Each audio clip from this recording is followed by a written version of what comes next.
Assalamualaikum warahmatullahi taala wabarakatuh. Alhamdulillahirabbil Wassalatu wassalamu ala asyrafil anbiya'i wal mursalin wa ala alihi washabihi ajmain. Okey, kembali kita pada sesi PDPR hari ini untuk mata pelajaran Kesultanan Islam Johor. Okey, pada pelajaran yang kedua iaitu masih berada pada tajuk enakmen negeri Johor. Enakmen negeri Johor. Okey.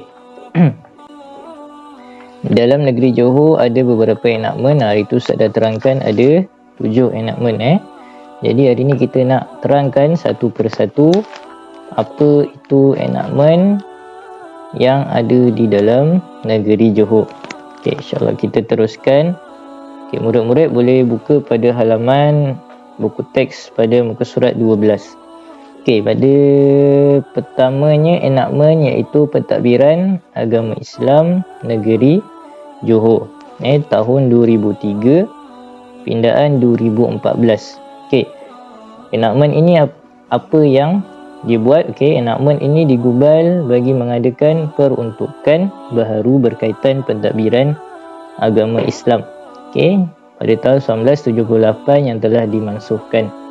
Okey, jadi enakmen ini mengandungi 11 bahagian. 11 bahagian dan antaranya ialah penubuhan Majlis Agama Islam Negeri Johor. Ini antara lambang. Lambang Majlis Agama Islam Negeri Johor. Okey. Majlis Agama Islam Negeri Johor ini adalah satu badan yang membantu menasihati Duli Yang Maha Mulia Sultan berkenaan dengan agama Islam di negeri Johor. Itu adalah fungsinya lah. Okey. Antara lain ialah juga berkewajipan dalam memajukan ekonomi dan sosial orang Islam di Johor. Okey, seterusnya Sultan akan melantik mufti, mufti, timbalan mufti dan jawatan kuasa fatwa. Setiap negeri ada namanya mufti, timbalan mufti dan juga jawatan kuasa fatwa.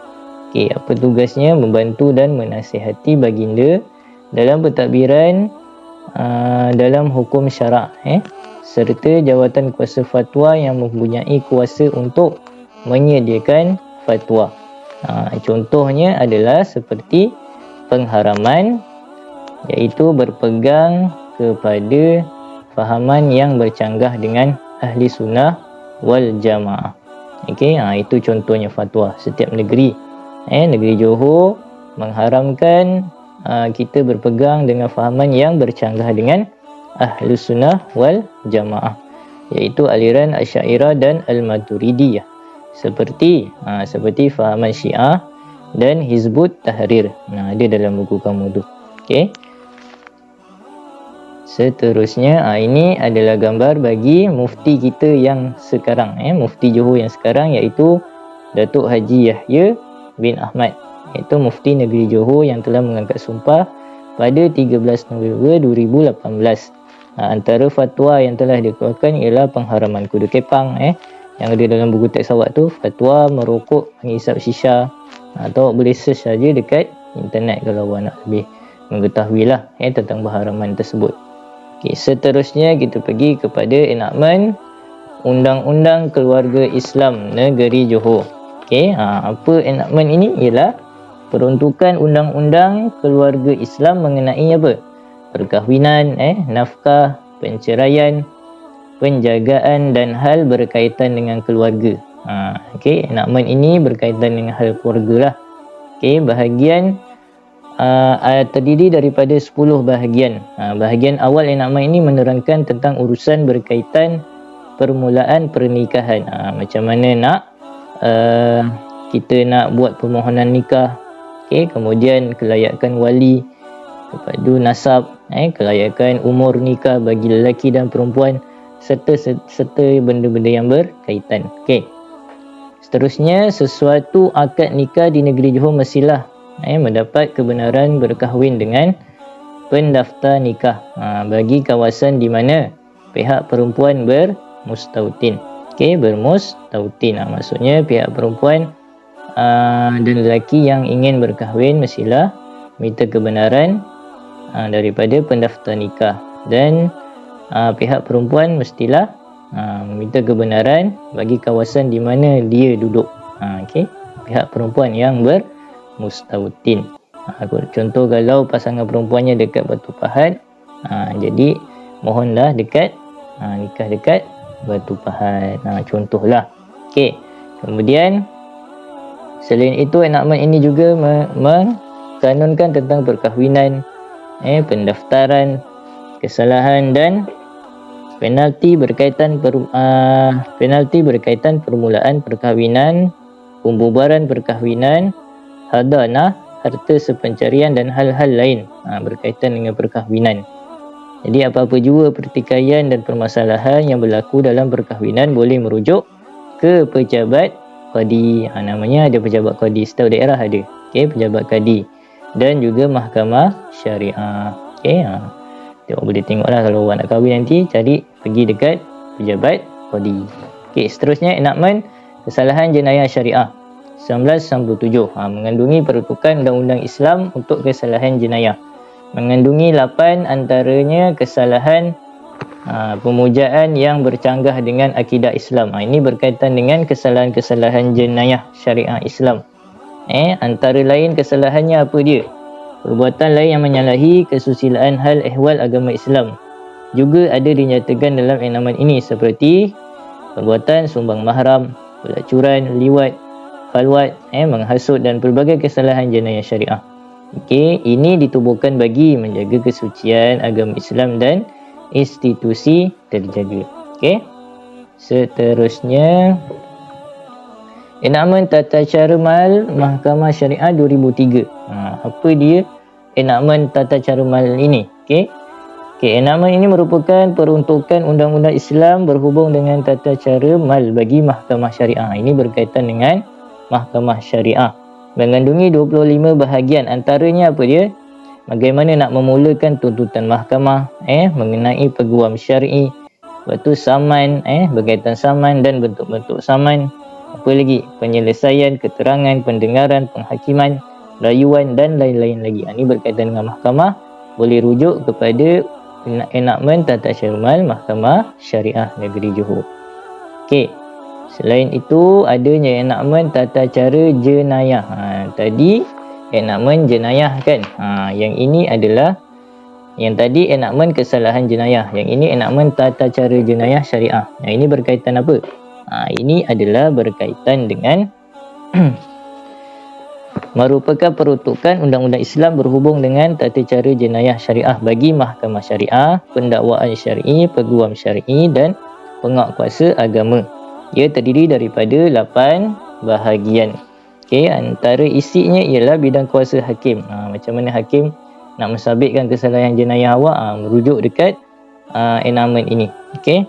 Kemudian mendengar, membicarakan, membuat keputusan,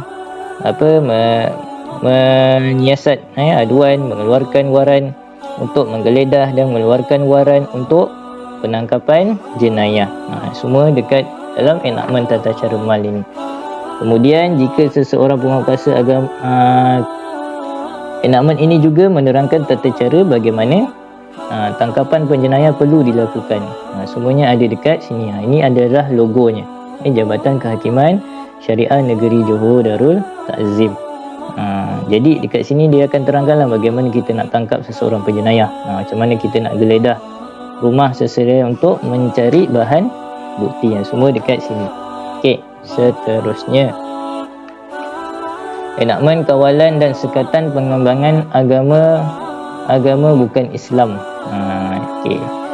1991 tujuannya apa? Adalah untuk menyekat pengembangan iktikad dan kepercayaan agama yang bukan Islam. Okey, bagi mengawallah, menyekat fahaman ataupun agama-agama yang bukan daripada Islam.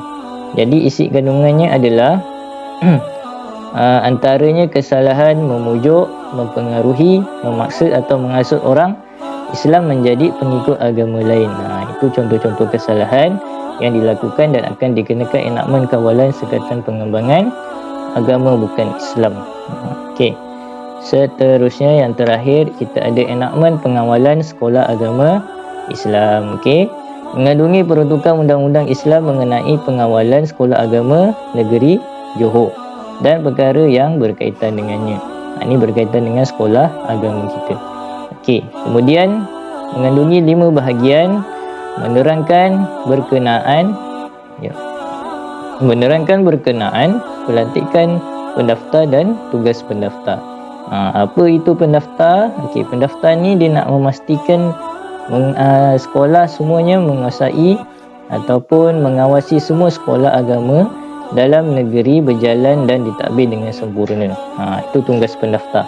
Jadi pendaftar ni kena pastikan dan kena mengawasi semua sekolah agama dalam negeri Johor ni ditadbir dengan sempurna.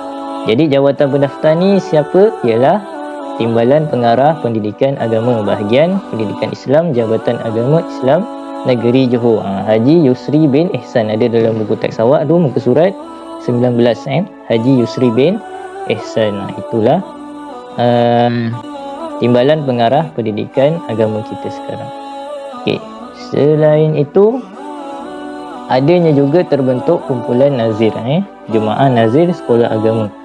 Apa tugasnya? Adalah memeriksa kurikulum, akaun sekolah, pematuhan yang wajar oleh sekolah agama. Jadi pendaftar akan rujuk kepada jemaah nazir dan jemaah nazir tu akan lapor kepada pendaftar lah berkenaan dengan hal-hal tersebut. Kemudian ada juga kesalahan dan penalti bagi sesiapa yang menubuhkan, menguruskan atau mengendalikan sekolah agama tanpa peraturan pendaftar yang sah. Jadi bila kamu buat kesalahan ini, maka akan didenda apa? Tidak melebihi 2,000 atau dipenjarakan. Tidak melebihi 1 tahun bagi kesalahan pertama. Untuk kesalahan kedua dan selebihnya boleh dikenakan denda tidak melebihi 5,000 atau dipenjarakan tidak melebihi 3 tahun. Okey. Itu saja untuk enakmen-enakmen di negeri Johor. Jadi sekian, terima kasih. Kita sudahi dengan tasbih kifarah dan surah Al-As. Subhanakallahumma wa bihamdika asyhadu an la ilaha illa anta astaghfiruka wa atubu ilaik. Wal 'as innal insana lafi khusr illa allazina amanu wa amilus solihat wa tawassaw bil haqqi wa tawassaw bis sabr. Assalamualaikum warahmatullahi taala wabarakatuh.